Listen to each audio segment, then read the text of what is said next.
Assalamu alaikum everyone. Our today's topic of discussion is rectal prolapse. What is rectal prolapse? It is simply the prolapse of rectum down your anus. What you can say कि this when rectum slips down your anus. इसकी दो types होती हैं, एक होती है mucosal type, दूसरी होती है फुल थिकनेस। म्यूकोजल टाइप को आप पार्शल थिकनेस भी कह सकते हो। जो म्यूकोजल टाइप होती है सिंपली हम इस तरह बताएंगे कि उसमें आपकी म्यूकस मेम्ब्रेन और सब म्यूकोजा की प्रोलैप्स हो जाती है आउटसाइड योर एनस और it is approximately 1 to 4 centimetres in size. Risk factors जो होते हैं हम इसको 3 में डिवाइड करते हैं। Risk factor for infants, children's and adult. Infant में आपको पता है कि सैक्रल कर्व जो होता है पहले अनडेवलप्ड होता है, बाद में डेवलप्ड हो जाता है, तो due to undeveloped sacral curve.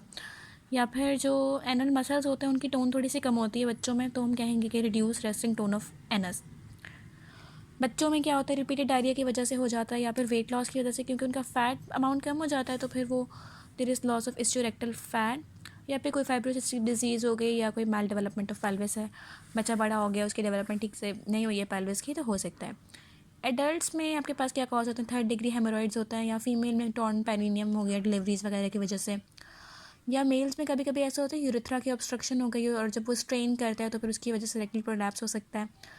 या फिर ओल्ड एज में जो स्फिंक्टर मैकेनिज्म होता है वो इतना ठीक नहीं होता और एटोनी हो जाती है स्फिंक्टर्स की, उसकी वजह से रेक्टल प्रोलैप्स हो सकता है। ट्रीटमेंट जो होती है अभी हम पढ़ रहे हैं इसकी पार्शल थिकनेस की ट्रीटमेंट बच्चों में अलग होती है और बड़ों में थोड़ी सी अलग होती है। बच्चों में सिंपली डिजिटल रिपोजिशनिंग, आप फिंगर्स से उसको रिपोजिशन कर दो ओटी में लगा के उसको। उसके अलावा आप सब म्यूकोजल इंजेक्शन लगा दो, 5% फिनोल एंड आलमंड ऑयल का मिला के एक मिक्सचर बना के उसका इंजेक्शन लगा दो। या फिर आप बच्चों में रेक्टम को सैक्रम के साथ फिक्स कर दो, सर्जिकल सूचरिंग कर दो, पीछे से उसको टाई कर दोगे। So we were discussing the treatment of partial thickness mucosal prolapse in adults. इसमें हम वही बच्चों की तरह सब म्यूकोजल इंजेक्शन लगाते हैं 5% फिनोल और आलमंड ऑयल का। दूसरा वी अप्लाई रबर बैंड से हम उसको टाई कर देते हैं। तीसरा होता है, मैंने तो सिर्फ इतना याद किया कि we excise the prolapsed mucosa, बस ज़्यादा याद करने की ज़रूरत है नहीं। अच्छा जी, उसके बाद हमारे पास है full thickness prolapse. It is also known as procidentia. Here there is a prolapse of all the layers of rectum. ठीक है, स्टार्ट होता है हमारी इंटीरियर वॉल ऑफ रेक्टम से, क्योंकि वहाँ पे सपोर्टिंग स्ट्रक्चर्स थोड़े से वीक होते हैं। साइज़ इसका मोर देन 4 सेंटीमीटर है। वहाँ पे हमने कहा था कि their size is 1 to 4 centimetre. इसका साइज़ थोड़ा सा बड़ा होता है, यूजुअली 10 to 15 सेंटीमीटर्स होता है इसका प्रोलैप्स का साइज़। सही है। अच्छा, एक चीज़ याद करने की ये बेसिक पॉइंट है कि कोई भी प्रोलैप्स अगर 5 सेंटीमीटर से ज़्यादा होता है ना, तो उसमें पेरिटोनियम पाउच कंटेन करता है वो। ठीक है, ये चीज़ आपने याद रखनी है बिटवीन इट्स लेयर्स। एसोसिएशन क्या होती है, वही किसी का वीक पेल्विक फ्लोर होगा या फीमेल जेंडर में ज़्यादा होती है फीकल इनकॉन्टिनेंस। एक ये चीज़ है कि किसी का ऐसा एनल स्फिंक्टर हो कि वो बंदा अगर स्ट्रेन करता है तो वो एनल स्फिंक्टर थोड़े से वाइड अपार्ट, जैसे ये एनल स्फिंक्टर अगर हम एक रफ सी डायग्राम बनाए, बंदा स्ट्रेन करेगा तो ये ऐसे ज़रा से दूर दूर हो जाएंगे, तो फिर जाहिर है देयर इज़ अ चांस के ऊपर रेक्टम है तो वो थोड़ा सा प्रोलैप्स कर जाए। रिस्क फैक्टर इसकी ओल्ड एज हो जाती है, पोस्ट मेनोपॉजल वुमेन हो गई, या ऐसी वुमेन जिनकी मल्टीपल वेजाइनल डिलीवरीज हुई हैं, या किसी को डेफिकेशन का कोई क्रॉनिक मसला, कॉन्स्टिपेशन वगैरह, तो हो सकता है।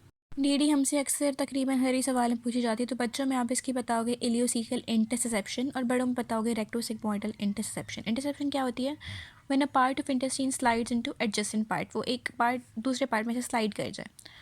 ट्रीटमेंट जो होती है हमारे पास दो टाइप की होती है, एक होती है पेरिनियल अप्रोच और दूसरी होती है एब्डोमिनल अप्रोच। ठीक है, जो हमारे पास पेरिनियल अप्रोच होती है वो मोर कॉमन होती है, मोर प्रेफरेबल भी यही होती है, लेकिन एब्डोमिनल अप्रोच का ज़रा फ़ायदा ये होता है कि उसमें रिकरेंस रेट लो होता है, दोबारा से चांस नहीं होता कि रेक्टल प्रोलैप्स करेगा, लेकिन फिर भी एब्डोमेन से आप कर रहे हो, कोई ऑटोनॉमिक नर्व्स को डैमेज आ सकता है तो उसकी वजह से सेक्सुअल डिसफंक्शन हो सकती है और सीवियर कॉन्स्टिपेशन का चांस बढ़ जाता है। ठीक है, अब हम पढ़ते हैं पेरिनियल अप्रोच। दो तरह की सर्जरीज मैंने बताई, पेरिनियल अप्रोच और दूसरी होती है एब्डोमिनल अप्रोच। इन सर्जरीज़ के नाम थोड़े से मुश्किल है लेकिन बिल्कुल आसान प्रोसीजर्स हैं। 3 होती है पेरिनियल अप्रोच में, डीलोम्स प्रोसीजर, थियर्स प्रोसीजर और अल्टीमेयर्स प्रोसीजर। डीलोम्स में आप क्या करते हो, ये बहुत ज़्यादा प्रेफरेबल मेथड है। आप इसमें से म्यूकोजा को जो हुआ हुआ है ना प्रोलैप्स, आप उसको निकाल दो, बच के आपका मसल लेयर, आप मसल लेयर को टाई कर दो, आप सूचर्स लगा दो, लेकिन इंटरप्टेड सूचर, जैसे ये रेक्टम हो गया ना, आपने यहाँ पे सूचर लगाए, थोड़ा स्पेस छोड़ दिया, फिर यहाँ पे लगाए, इधर लगाए, स्पेस छोड़ दिया, ये जब आप इनको टाई करोगे तो रेक्टम विल फोल्ड बैक, वो रेक्टम जो है वो एनस की तरफ फोल्ड कर जाएगा, it will fold, muscle will fold up towards the anal canal, इसको बोलते हैं डीलोम्स ऑपरेशन। थियर्स प्रोसीजर है ये वाला, इसमें क्या होता है, आपको यहाँ पे स्टील वायर का नायलॉन का सूचर लगा देते हो ताकि वो फिर क्या कहते हैं प्रोलैप्स नहीं करे, लेकिन ये इतना प्रेफरेबल नहीं होता क्योंकि ज़ाहिर आप एक फॉरेन बॉडी लगा रहे हो तो सेप्टिसीमिया को इन्फेक्शन के चांसेस हो जाते हैं। वी हैव अल्टीमेयर्स ऑपरेशन, थर्ड जो पार्ट है हमारा पेरियन अप्रोच का, उसमें आप क्या करते हो, जो ये ऊपर से सिग्मॉइड कोलॉन आई, ये रेक्टम आ गया और ये एनस आ गया। मैं बहुत फजूल सी डायग्राम बना रही हूँ, इग्नोर करें। इस रेक्टम को हमने पूरा का पूरा यहाँ से निकाल दिया। हमने क्या कि ये जो सिग्मॉइड कोलॉन बची और ये हमारा एनएस बचा, हमने कोलो एनल एनास्टोमोसिस बना दिया इनको। यहाँ से ये सिग्मॉइड कोलॉन और ये एनएस बच गई और रेक्टम सारा हम बीच में से काट चुके हैं। तो ये होती है हमारे पास अल्टीमेट प्रोसीजर। के बाद हमारे पास है एब्डोमिनल अप्रोच। एब्डोमिनल अप्रोच में तीनों मेथड्स में हम क्या करते हैं, we fix the rectum to the sacrum. ये बात याद रखनी है, ठीक है। इसमें तीन होते हैं, वेल्स ऑपरेशन, रीपस्टीन ऑपरेशन और हमारे पास होते हैं Goldberg operation. So as I said कि इन तीनों अप्रोचेस में we fix the rectum to sacrum. तो यहाँ पे वेल्स ऑपरेशन में fix the rectum to sacrum using a polypropylene mesh between them. जो रीपस्टीन होता है उसमें भी हम क्या करते हैं, we fix the rectum to sacrum using a Teflon sling. लेकिन इसको हम कहते हैं ट्रांस एब्डोमिनल रेक्टोपेक्सी भी कहते हैं। इसमें सीवियर कॉन्स्टिपेशन के चांस होते हैं। तो हम क्या करते हैं, क्योंकि वहाँ पे सिग्मॉइड कोलॉन हम नींदा निकाल रहे होते हैं, तो हम क्या करते हैं, थोड़ा सा उसको मॉडिफाई करते हैं और टेफ्लॉन स्लिंग लगाने के साथ साथ हम सिग्मॉइड कोलॉन को एक्साइज कर देते हैं। उससे फ़ायदा ये होता है कि सीवियर कॉन्स्टिपेशन का चांस ख़त्म हो जाता है। तो ये जो मॉडिफाइड फॉर्म है इसको हम कहते हैं गोल्डबर्ग्स ऑपरेशन। ये आपका टॉपिक कंप्लीट हो गया।